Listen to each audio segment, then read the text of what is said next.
ఆర్మూర్కి MLA Rakesh Reddy గారా వినయ్ రెడ్డి గారా? తెలంగాణ స్పీకర్ని అడిగితే చెప్తాడు, తెలంగాణ స్పీకర్ని అడిగితే చెప్తాడు. మీరు చెప్పరాదండి. ఇప్పుడు సక్రమ సంతానమా అక్రమ సంతానమా మీరు నిర్ణయించుకోవాలా. ఎందుకు ఆడ మిమ్మల్ని కాదని చెప్పి ఎమ్మెల్యేని ముందు పెట్టడం కొన్ని చాటు అది ఒకటి ఏంటంటే రాజకీయ వ్యవస్థలో వచ్చింది ఏంటంటే ఇన్ఛార్జ్ వ్యవస్థని పెట్టాడు. అవును, ఈ విలువలు దిగజారిపోయిన ముఖ్యమంత్రి రేవంత్ రెడ్డి ఎవరైతున్నారో ఒక్కోసారి కొన్ని పదాలు వదులుతాడు ఆలోచన లేకుండా. దానివల్ల ఇబ్బంది. తర్వాత చెప్పినాము, తగిన ప్రత్యక్ష కార్యాచరణ తీసుకున్నప్పుడు స్పీకర్ గారు ఆదేశించారు. తెలంగాణ అసెంబ్లీ అడిగాం, చదువుకుని అయినా కానీ కొన్ని విలువలు లేని నాయకులు రాజకీయాలలో ఉన్నప్పుడు కొన్ని జరుగుతాయి సంఘటనలు. వాళ్ళకి ప్రజలే సమాధానం చెప్తారు. ప్రజలు అసహించుకున్న వాళ్ళు, ప్రజలు తిరస్కరించిన వాళ్ళు పెద్ద పట్టించుకునే అవసరం లేదు.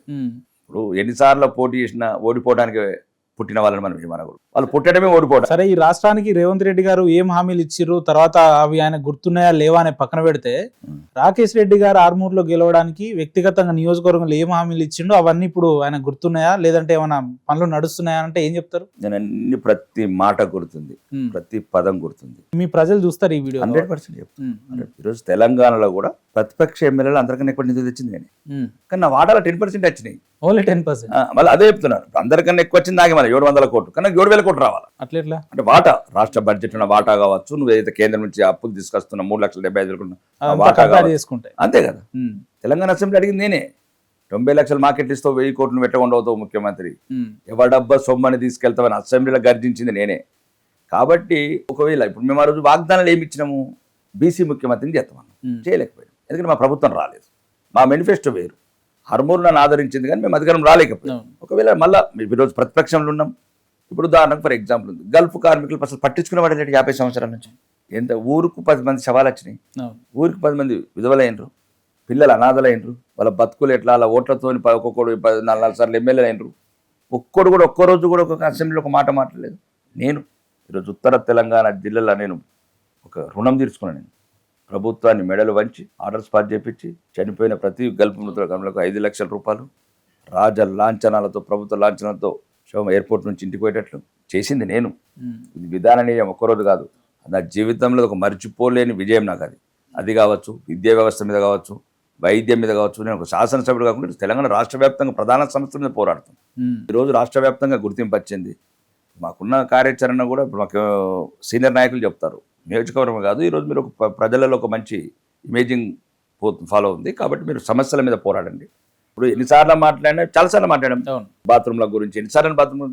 ప్రభుత్వం స్పందన ఉండాలి, జ్ఞానోదయం ఉండాలి, జ్ఞానం ఉండాలి. ఒకసారి చెప్పగానే అందుకోవాలి. ఇప్పటిసారికి 20 సార్లు నోటీసుకున్న మంత్రులు, కనీసం స్పందన లేని మంత్రులు. కాబట్టి ఎదుర్కొంటాం. ఇక ప్రతిపక్షంలో ఉన్నప్పుడు ఒకటే చెప్తున్నాం కదా, పోరాడు. అంబేద్కర్ గారు అన్నట్టు సమీకరించు, బోధించు, పోరాటం చేయి. ఇదే అంబేద్కర్ గారి సిద్ధాంతం. ప్రతిపక్షంలో మంచిగా మనకు వస్తుంది. సమీకరించు, బోధించు. బీజేపీ ఎమ్మెల్యేలు అంబేద్కర్ సిద్ధాంతాన్ని ఫాలో అవుతారా? ఎందుకు అంబేద్కర్ అసలు నిజమైన బీజేపీ ఫిలాసఫీ అంబేద్కర్. ఎట్లా చెప్తున్నారు? దేశ విభజనను ఒప్పుకోలేదు. ఎట్లయితే ఆర్ఎస్ఎస్ వాళ్ళు ఒప్పుకోలేదు, దేశ విభజన అంబేద్కర్ గారు ఒప్పుకోలేదు. అసలు ఈ రోజు అంబేద్కర్ గారు చెప్పిన సుప్రీంకోర్టు డిసిషన్లు వస్తున్నాయి. అంబేద్కర్ గారు నిజమైన ఈ రోజు దేశం మంచి కోరుకున్న నాయకులల్లా ముందు వరుసలు ఉంటాడు. 100 సంవత్సరాల తర్వాత కూడా ఇంకా 100 సంవత్సరాలు అంబేద్కర్ ఆలోచన కరెక్ట్ ఉంది. ఆ రోజు అన్నాడు, ముస్లింస్ అన్నిటికీ దేశభక్తులు గారు అన్నాడు. దేశం పట్ల, రాజ్యాంగం పట్ల ఒక్కటని లేదు, ఒకటి చెప్తున్నాను. అరే ఎన్ని లక్షల మంది పానాలు తిస్తారండి ఇప్పటికి కూడా. అందరు సమానం అనేది మేము మైనార్టీని రెచ్చగొట్టి. ఇప్పుడు చిన్న ఉదాహరణ చెప్తున్నాం. మొన్న 3 రోజుల కింది ఈ రాష్ట్ర ప్రభుత్వం అంటే సందర్భం కాకుండా ముస్లిం సోదరులకు హజ్ పోవడానికి ఇది అందరి తెలంగాణలో ఉన్న హిందువులు, మరి ముఖ్యంగా హిందువులు వినాల. కనీస జ్ఞానం ఉంటే ఎవరి కోటేలో కూడా నిర్ణయించుకోండి. మొన్న ఒక 3 రోజుల క్రితం, వారం రోజుల క్రితం హజ్ పోతున్నారు ముస్లిం సోదరులు, సుమారు 9,000 మంది, 5,000 మంది. ఇప్పుడు వచ్చిన పరిస్థితుల నేపథ్యంలో అబ్నార్మల్గా పెరిగినాయి రేట్లు. అక్కడ ఫ్లైట్ రేట్లు కావచ్చు, ఇంకా ఫెసిలిటీ రేట్లు కావచ్చు. దానికి ఈ అన్ముల రేవంత్ ఉద్దీన్, ఇంకా అన్ముల రేవంత్ ఉద్దీన్ రేవంత్ ఉద్దీన్ ఆయన మార్చుకున్నాడు కదా. ఆయన మార్చుకున్నాడు, నేను చెప్పాలి, నిజామాబాద్ జిల్లానే మార్చుకున్నాడు. కాబట్టి రేవంత్ ఉద్దీన్ ముస్లిం సోదరుడికి చెప్తున్నాం. ఆ ముస్లిం ముఖ్యమంత్రి ఏమన్నాడు మన స్టేట్మెంట్ అంటే, ఏదైతే అడిషనల్గా ఎన్ని వేల కోట్ల, ఎన్ని వందల కోట్లైనా, ఎన్ని కోట్లైనా ప్రభుత్వం భరిస్తుంది. ఓకే, దాని తప్పులేదు. మరి మాకెందుకు శివరాత్రి రాగానే బస్ ఛార్జీలు వేస్తారు, సంక్రాంతి రాగానే బస్ ఛార్జీలు వేస్తారు. లాజిక్ పాయింట్ ఇది ఒకటే. నేను తెలంగాణలో ఉన్న హిందువులని, లేకపోతే భారతదేశంలో హిందువులందరూ అడుగుతున్నాను, ఇట్లాంటి దుర్మార్గులైన రాజకీయ నాయకులు పరిపాలన చేస్తే మన బతికేం కావాలా? మీరు చెప్పండి, మాకెందుకు వేస్తారు? మా జాతరలు కొండగట్టు జాతర అంటే ఎందుకు వేస్తావు, మా శివరాత్రి ఎమ్రాడ రాజన్న దగ్గర పోతామంటే ఎందుకు వేస్తావు, శివరాత్రి మా కీసరగుట్టకు పోతామంటే ఎందుకు వేస్తారు, సంక్రాంతికి మా ఊర్లలో పోతామంటే 200% ఎందుకు వేస్తారు, ఎందుకు హిందువులు అంటే మీకు ఇంత ద్వేషం ఎందుకు? మేము ముస్లిం సోదరులకు అద్దట్లేమే. ఎట్లా చెప్పగలుగుతారు హిందువులు అంటే ద్వేషం అని? ఇప్పుడు ఆల్రెడీ గుళ్ళకు ఎన్నో కోట్లు ఇస్తున్నారు. కంపేర్ చేస్తున్నా కదా, జనాభా ప్రకారం చెప్పండి. ఇప్పుడు మాకు ఆర్మూర్ ఉంది, 2% క్రిస్టియన్స్ ఉంటారు, వాళ్ళకేమో 2 ఎకరాలు కేటాయించారు ఫర్ ఎగ్జాంపుల్. ఒక సంస్థకు ముస్లింస్ ఉన్నారు, వాళ్ళకి కేటాయించారు. మనం 80% హిందువులకి ఇంత ఒక ఎకరం కేటాయించండి.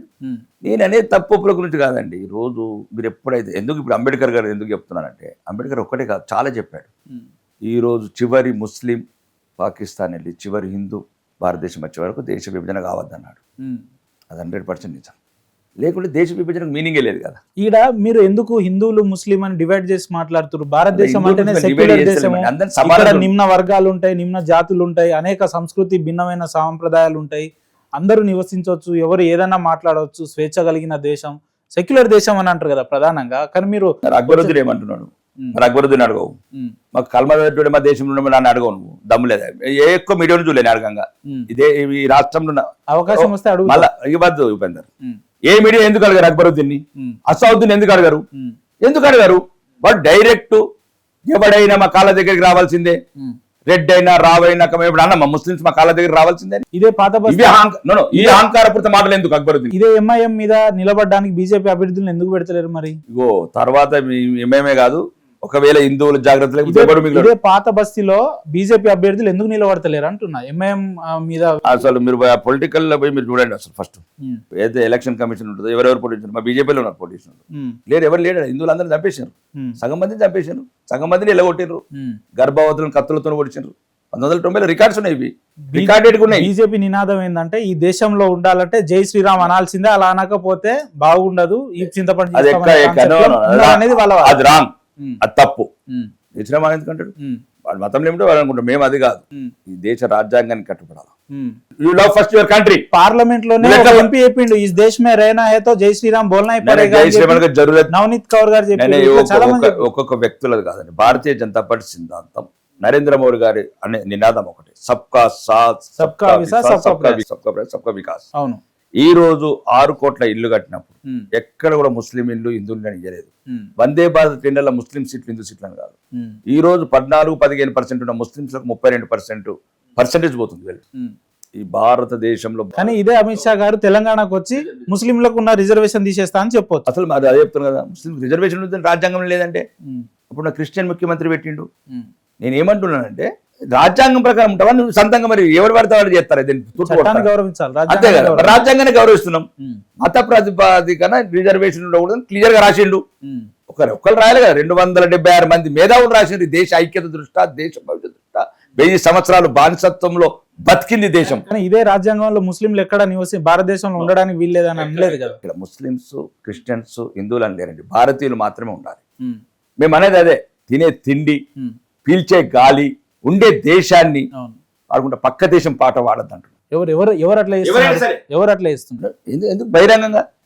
ఎవడు పాల్గామ్లో చంపినోడు, ఎవడు పుల్వామా సైనికులను చంపినోడు, ఎవడు పాకిస్తాన్ దండాలు వేసుకొని పాత బస్తీలో. ఇప్పుడు ఇదే పాత బస్తీలో ఆగస్టు 15కి జనవరి 26కు వందే మాత్రం పాడరా?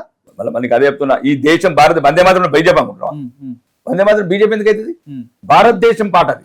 భారత స్వాతంత్ర దేశాన్ని గౌరవించారంటారు కదా, ముస్లింలు గౌరవించడం కాదండి. ఆ 10% ఎవరైతే దేశ వ్యతిరేక చర్యలు, మొత్తం ముస్లింస్ అందరికి అంటగట్టకండి మాట. కేవలం ఎంఐఎం అంటారు అంతేనా? ఎంఐఎం మళ్ళీ మనకి ఎంఐఎం గురించి కాదు, ఎంఐఎం కూడా అందరు చెడ్డలు ఎందుకుంటారు అంటే, ఎంఐఎం అయినా ఏఎం అయినా, ఆల్ ఇండియా ముస్లిం లీగ్ అయినా, ఇంకేదైనా మేము ఏమంటున్నాము, భారతీయులుగా మాకేం ఇబ్బంది లేదు. ఏదైతే భారత వ్యతిరేక చర్యలు చేసి ముస్లింస్ తోనే ప్రాబ్లం. రెండోది, ప్రతి ముస్లిం జిహాది కాదు, కానీ దొరికిన తీవ్రవాది మొత్తం ముస్లిమే. చాలా తెలివిగా చెప్పారు మీరు.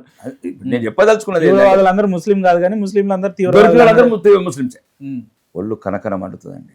మీకు ఏం తెలుసు, తాజ్లా 200 ఆ రోజు బొంబాయిలో ఫైరింగ్లో 250 మంది పిట్టలం కాల్సిండ్రండి. ఆ తీవ్రవాదులను ప్రోత్సహించద్దంటు, తీవ్రవాదులకు జై కొట్టద్దు అంటున్నాం. ఇదేమండి రీసెంట్ గా జమ్మూ కాశ్మీర్లో కూడా అదేందండి? అంటే హిందువులను మాత్రమే చంపడం ఏందండి? అట్లకి జై కొట్టద్దు అంటారు. ఈ దేశం సెక్యూరిటీ వైఫల్యం అంటారు. సెక్యూరిటీ వైఫల్యం అయితే ముస్లింలను కూడా చంపాలి కదా, హిందువులు ఎందుకు చంపారు? ఓకే, సెక్యూరిటీ వైఫల్యమే అనుకుందాం, వాళ్ళందరూ ముస్లిం వాళ్ళని కూడా చంపరు. హిందువులు తీవ్రవాదులు అయితే మీ పరిస్థితి ఏంటి? ఓకే. ఏంటంటే ఉద్దేశం అది కాదండి. ఈ దేశం ఎన్నో కోల్పోయి వచ్చిన స్వాతంత్రం అండి. ముస్లిమ్స్ కూడా చాలా మంది దేశ స్వాతంత్రంలో పోరాటాలు చేశారు. ముస్లిం పెద్దలు కూడా షఫీయుద్దీన్ చాలా మంది ఉన్నారు. ఈ దేశ స్వాతంత్రానికి హిందువులే కాదు, ముస్లిమ్స్, క్రైస్తవులు, భారతీయులు పోరాడారు. కాబట్టి మేము వాళ్ళని తక్కువ అంచనా వేయడం లేదు, మేము చులకన చూడడం లేదండి. ఇప్పటికి కూడా దేశంలో చాలా మంది నిజాయితీ గల ముస్లిమ్స్ చాలా మంది ఉన్నారు. వాళ్ళని తప్పట్లేదు. ఎవరైతే దేశ తీవ్రవాద రాకేష్ రెడ్డి గారు మైనార్టీలని ప్రేమిస్తాడా? 100%. ఎందుకు ఆదరిస్తాడా? అసలు ఆ ఇంటికన్నా ఎక్కువ ముస్లిమ్స్ వస్తారు. అదే మీ నియోజకవర్గం 2% ముస్లిమ్స్ అని చెప్పి వస్తారా? 15%, ఇంకా 30% అవుతారు కానీ ఇప్పుడు 15%. ఇప్పుడు 15 ఉందా? వస్తారా మీ సమస్యల పరిష్కారం? వాళ్ళ ఎమ్మెల్యే నేనే కదా. ఇప్పుడు ఎప్పటికైనా ఎమ్మెల్యే అనేవాడు రాజధర్మం పాటించాలి. రాజధర్మం, నువ్వు అభ్యర్థి వేరు, నువ్వు పార్టీ వేరు. మళ్ళీ పార్టీ కూడా మన బీజేపీ మీరు గమనించాల్సిందంటే విషం పోశారు, వ్యతిరేకత పెంచారు. కానీ ఎప్పటికైనా సరే నాకు తెలిసి ఈ ముస్లింలకు హిందువులు పోవాలా, బీజేపీలకు ముస్లింలు రావాలా, అప్పుడే దేశ ఐక్యత ఉంటుంది. ఎట్లయితే కాంగ్రెస్ లాగా విషబీజాలు నాటుతూ చిన్న ఉదాహరణ, మీ ఇంటికి ఓవైసీ సభ వస్తే ఆహ్వానిస్తారా భోజనానికో, లేదంటే గౌరవప్రదం? ఓవైసీ మా అన్ననే వాళ్ళ తాత హిందువే. అట్లా వచ్చిరా మీరు? ఎట్లా మా అన్ననే. ఏముంటది, ముస్లింలో చాలా మంది ఫ్రెండ్స్ ఉంటారు, పూర్వీకులంతా హిందువులు అంటారు. అంతే కదా. వాళ్ళ డిఎన్ఏ టెస్ట్ చేయు అంటే నేను చాలాసార్లు చెప్పాను కదా. ఓకే, ఇక్కడ ఎవరైతే చెప్తున్నాం భారతదేశాన్ని తిండి తిని భారతదేశ గాలి విడిచి ఈ దేశాన్ని వ్యతిరేకించే వాళ్ళంటే మాకు వ్యతిరేకించే వాళ్ళని చూసి మరి పక్క బయటికి నెట్టేయచ్చు కదా. కేంద్రంలో 10-15 ఏళ్ల నుంచి అధికారంలో ఒకటే అంటున్నానండి. ఇప్పుడు సార్ ఎందుకు వ్యతిరేకిస్తున్నాం? సార్ ఎందుకు? ఇప్పుడు ఉదాహరణకు ఎవరు అన్నాడు వెస్ట్ బెంగాల్లో మీరు సర్ని 93 లక్షల మంది ఓట్లను తీసేసట్లు అని అంటే నేను అన్నాను, అందులో 34 లక్షల మందిలే ఓట్లు ముస్లిమ్స్, మరి 64 లక్షల హిందువులు కూడా తీసేసినాం కదా. అవి మా ఓట్లే కదా. కొద్దిగా లాజిక్ ఉండాలండి. అది మేము పెట్టింది కాదు, 1950లో నెహ్రూ పెట్టిండు. వెస్ట్ బెంగాల్లో జై శ్రీరామ్ అనే నినాదం తీసుకుంటేనే గెలిచిరట కదా మీరు. కంపల్సరీ జై శ్రీరామ్, అల్లాహ్ అక్బర్ మేము ఎందుకంటాం, వాళ్ళు అల్లాహ్ అక్బర్ అంటారు, మేము జై శ్రీరామ్ అంటాం. మా ధర్మాన్ని మేము అంటాం, తప్పేముంది? ఇప్పుడు మేమేమన్నా ఉదాహరణకు మేమేమన్నాం అనేది ఇప్పుడు అస్సాం చూసుకుంటే అర్థమవుతుంది మీకు. 19 మంది ఎమ్మెల్యేలు గెలిచారు కాంగ్రెస్ నుంచి, 18 మంది ముస్లిమ్స్. మరి సెక్యులర్ పార్టీ ఎట్లా అవుతుందండి అది? ఇది చూస్తున్న హిందువులందరికీ చెప్తున్నా, దయచేసి మీరు ఏమనుకోవద్దు. అస్సాంలో కాంగ్రెస్ పార్టీ 19 మంది అభ్యర్థులు గెలిచారు, 18 మంది ముస్లిమ్స్. ఇది ఎట్లా సెక్యులర్ పార్టీ అవుతుంది మీరు చూడండి. తిరస్కరించిన పార్టీ, దేశ వ్యతిరేక భావాలు ఉన్న పార్టీ, దేశాన్ని దేశభక్తులని అడుగడుగును అవమానించిన పార్టీ, అది చివరి శ్వాసలో ఉంది. 30 రాష్ట్రాలలో 3 రాష్ట్రాల్లో మిగిలింది. 3 రాష్ట్రాలు కూడా క్లీన్ చేసి మా వాజ్పేయి గారి కళ నెరవేరుస్తాం. కాంగ్రెస్ విముక్త భారత్, ఇది రాసిపెట్టుకోండి. బరాబర్ ఎప్పుడు సాధ్యమయ్యేది? 22 రాష్ట్రాలు అయినప్పుడు 3 రాష్ట్రాలు ఎంతండి? 90 కొట్టినాక 10 కొట్టలేమా? సెంచరీ అయిపోతుంది. అది ఇప్పుడు ఒకటే సంపూర్ణమైన నమ్మకం. ఎట్లా వస్తారు మీరు తెలంగాణలో అధికారంలోకి?